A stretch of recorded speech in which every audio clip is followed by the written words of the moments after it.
Hello everyone, welcome to day 2. I now have the camera, James has to do the exercises, so game on.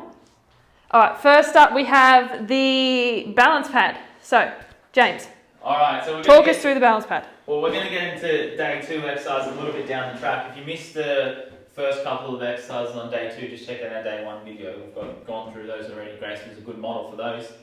With our balance pad, we've got an actual ball that we stand on. So first step is just to stand on it one-legged with your eyes open, balance. Next step is to try to do that with your eyes closed and keep balancing without falling off. Very impressive. Now, if you don't have one of these balls, you can easily just get a pillow and just stand on a pillow and do it, or a couple of towels stacked on top of each other. You'll likely find that when you close your eyes, it gets much harder. So no matter what you're standing on, it'll get harder for you there. If that's still too easy for you, then the more unstable the ground is, the harder it's going to be. Yeah, and back from that too, if you're probably finding it too hard on the balance pad or the tower, you can also just start by standing on one leg, or and then working one leg, closing your eyes. Perfect. Groovy.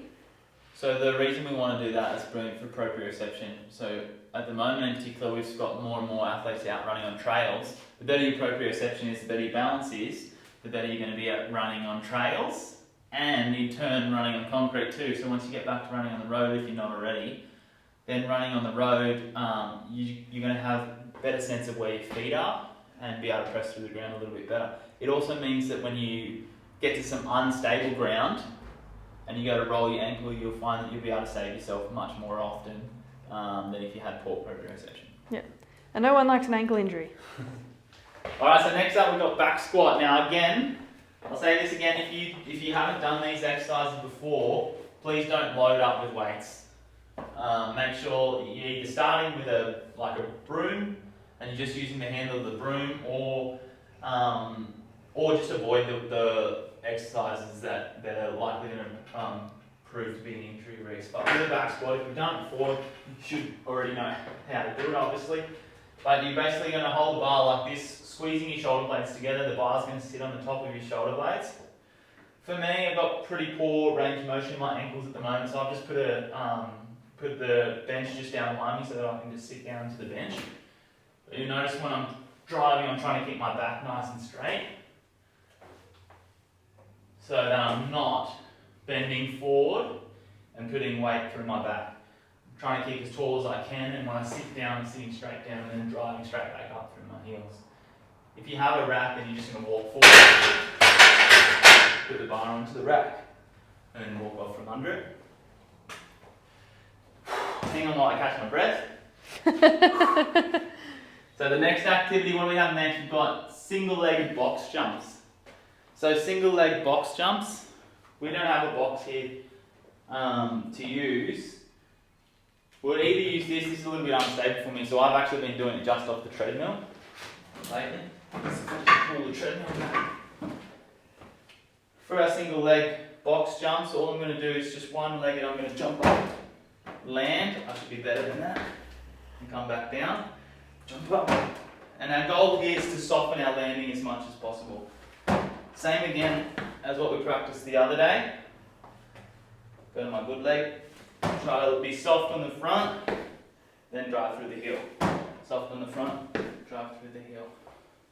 Beautiful. Should be able to keep one leg up and down. I'm not great at that exercise either. Alright. Calf raise. So this is just to build on Grace's calf isometric hold she did the other day. For our calf raise, you can hold on to something to start with if you need to. Again, if you start double leg, just going to push up onto our toes, making sure that we roll onto our big toes. Then we'll come back down, nice and gradually. So up, 2, 3, down, 2, 3, up, 2, 3. And then obviously, same again as Grace's isometric holds from day 1, is if you've nailed double leg, that's too easy for you, just move on to single leg. So up, down, making sure that when you come back down, you're gradually coming down again. Just tiring. Alright, next activity, single leg squat with kettlebell swing. So, single leg squat, another activity I'm not very good at. There's a few of those. Maybe I wouldn't be watching this like James told you to work on that. So single leg squat, I've got the bench behind me. Single leg squat, our goal here is to try to keep our knee and our hip aligned as we go down. So I'm just going to squat down to the bench, sit down to the bench, and then drive up. Try to keep everything nice and aligned. That was a good one. Looking forward to Chris Martin making fun of me for this. So single leg, same again, nice and easy on the way down, driving through your heel on the way up, trying to engage your glutes. Goal is to try to keep everything as aligned as possible, same when we're running. Well, what do we have after that? Kettlebell swing. Swings. So we don't have a kettlebell, so I'm just going to use a weight. I've seen some pretty creative kettlebells being posted around lately, so I'm enjoying seeing that. Keep it up. We've just got a plate. With this one, feet just outside shoulder width apart. Same position, making sure your back's nice and straight.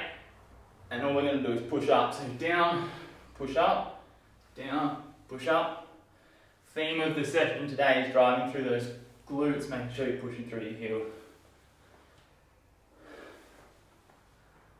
Cool. Tippity top. Alright. Last up, some core. So I'm going to show some different core activities. First one, my favourite one, is the plate wiper. So I'm going to grab a plate again. It doesn't have to be a plate, but if it's like this one's 10 kilos, but you can use any kind of weight here. I'm going to like windscreen wiper from one side to the other. I like this one for my stability.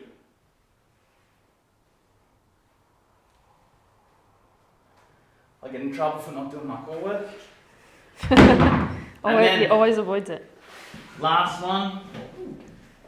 This is just a progression of Grace's plank from the other day.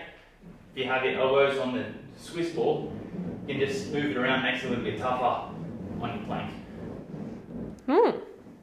I haven't tried that one. So, bit of a rest for me. Luckily Grace is up for day 3. Yep. Again, like I said, we'll post these videos if you have any questions. Let us know as you go. Otherwise, we're hanging out for lots of greens on our S and C.